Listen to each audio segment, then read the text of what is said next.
Hello guys, bersama saya lagi dalam Alright Nopod Channel. Saya ingin membawakan Anda sahabat semua satu sidang media ketika Ketua Pesuruhjaya ISPRM Azam Baki di Sabah, berada di Sabah, dan ditanya berkaitan dengan isu rasuah yang tergempar membabitkan pemimpin-pemimpin yang ada dalam kerajaan GRS hari ini. Dan dikatakan juga ISPRM telah pun mendedahkan nama pemberi maklumat dan juga pemberi rasuah. Namanya adalah Albert, tapi sudah pun dinyatakan secara full oleh pihak ISPRM siapa individu itu. Jadi mari kita lihat apakah intipati sidang media yang dibuat pada hari kemarin. Jadi tanpa membuang masa, ayo kita bersama-sama untuk menonton video ini. Ya, pertama sekali saya ingin menyatakan di sini, saya berpegang kepada stand with my statement as what I told you all before since last year. Dan saya ingat pada 9 Disember 2024, saya masih menyatakan bahawa kita mahukan bukti yang kukuh dan juga yang tulen. Jadi pada hari ini satu kenyataan telah dikeluarkan oleh bekas KP SPRM itu Puan Latifah Koyak, yang mana sekali lagi lah di mana yang dikatakan whistleblower ini telah memberi berkongsi maklumat keterangan video yang dikatakan tulen kepada beliau.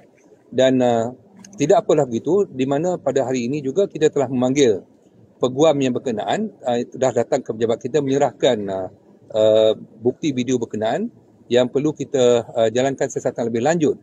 Dalam hal ini kita juga akan memanggil Mr. Albert T yang dinyatakan sendiri oleh Puan Latifah untuk dirahkan percakapannya dan untuk diambil keterangan bagi membantu siasatan dalam hal ini. So dalam hal ini saya memberi jaminan bahawa siasatan yang adil dan profesional akan dijalankan dan tidak akan mengira sebarang latar belakang seseorang itu, dan kita akan menyiasat mengikut undang-undang ataupun rule of law di negara ini. Berhubung video terbaru yang didakwa melibatkan Speaker Sabah Datuk Seri Kazim M. Yahya, Azam berkata bahawa sebarang bukti video mesti tulen untuk diterima sebagai bukti. Kita akan siasat, tetapi seperti mana saya telah nyatakan sebelum ini, video itu kenalah tulen. Saya merujuk perkara ini kepada pegawai undang-undang kami yang ditempatkan di SPRM dan juga pegawai yang berkelaikan dari segi undang-undang. So we are fully guided by the law and also by our public prosecutor dalam kita menjalankan siasatan. Kita tidak membuat siasatan di luar bidang undang-undang ataupun berdasarkan persepsi orang ramai. Dan kita juga merujuk kepada kes-kes yang lampau yang telah diputuskan oleh mahkamah tinggi, mahkamah rayuan dan juga mahkamah persekutuan dalam kita menjalankan siasatan. Dan untuk makluman bahawa video-video captured yang telah dikeluarkan oleh Malaysia Kini sebelum ini, 8 semua sekali, seperti mana saya telah sebutkan bahawa semuanya telah diedit. Jadi sebarang video yang telah diedit tidak menjadi satu bahan bukti kerana ini telah diputuskan oleh mahkamah. Dan ini telah disahkan oleh bahagian forensik kami di SPRM yang telah mendapat, di mana lab forensik kami ini telah mendapat pensijilan atau accreditation daripada Jabatan Standard Malaysia. Jadi ini adalah satu credible finding oleh bahagian forensik kami. Jadi kalau sekiranya ada pihak-pihak yang sekiranya boleh memberi kami lebih banyak panduan dari segi undang-undang, kami akan pertimbangkanlah. Tapi buat masa ini, di mana bila kita menjalankan siasatan, kita berdasarkan kepada undang-undang dan juga praktis dan juga SOP yang telah diberikan kepada kami. Dan kita tidak boleh keluar daripada garis panduan yang telah diberikan oleh undang-undang dan juga SOP yang telah ditetapkan.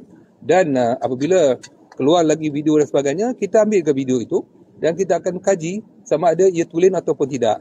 Sebarang video ataupun audio yang telah diedit ataupun diubah suai dan sebagainya, pergilah ke mana-mana mahkamah yang saya tahu setakat inilah di mana tidak akan menjadi satu bahan yang boleh diterima oleh mahkamah. Not yet as for now, we need to analyse the evidence and we need to see how far it's true and so forth. And until then, as we find it is viable.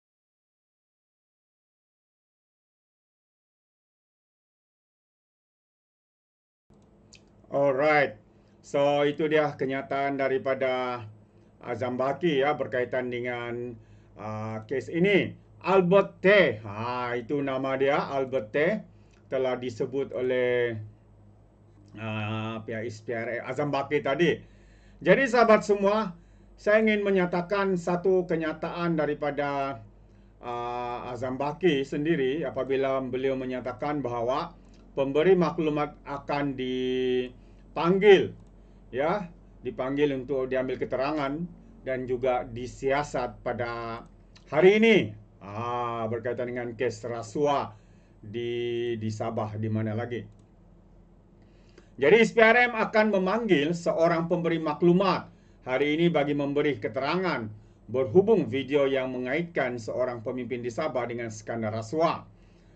Ketua Pesuruhjaya SPRM Tan Sri Azam Baki berkata, langkah itu bagi membolehkan siasatan dijalankan terhadap dakwaan terhadap pemimpin tersebut berdasarkan bukti baharu yang diterimanya daripada keterangan pemberi maklumat tersebut. Tidak ada isu SPRM cuba melambat-lambatkan atau cuba melindungi mana-mana pihak, katanya.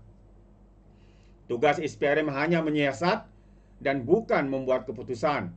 Katanya pada sidang media selepas menandatangani nota kerjasama antara SPRM dengan Dewan Bandaraya Kota Kinabalu di BKK dan majlis dalam satu majlis berbuka puasa di Kota Kinabalu Sabah semalam.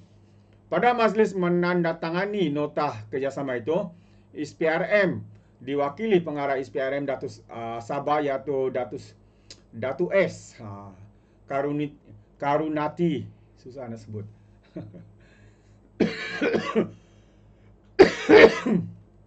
Manakala di BKK, maafkan saya, diwakili oleh Mayor Bandaraya Kota Kinabalu, Datuk Seri Dr. Sabin Amitah, disaksikan oleh Azam Baki sendiri.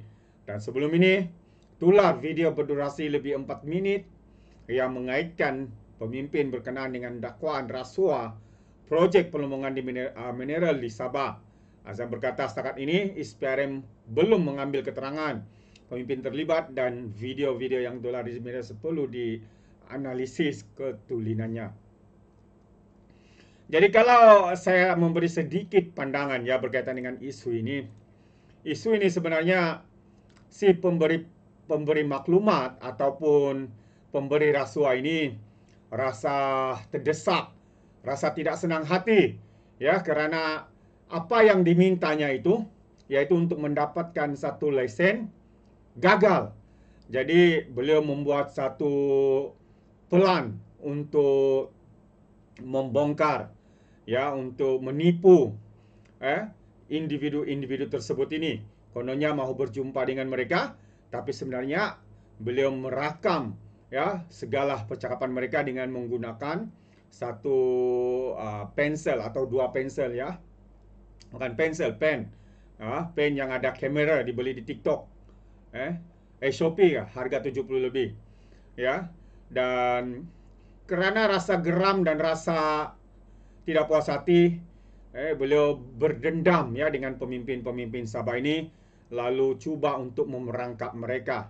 Dan inilah yang sedang dilakukan oleh beliau hanya kerana gagal mendapat lesen. Apapun itu pandangan saya, bagaimana dengan anda sahabat semua? Ya, anda boleh berikan komen di dalam ruangan komen. Terima kasih. Izinkan saya untuk mengundurkan diri dan seperti biasa peribahasa mengatakan tapapun keangkap dua tahun keinginan. Dalam bahasa Melayunya tepuk dada, tanya selera. Sekian jadi pada Alright No Channel. Kita berjumpa lagi. Bye bye.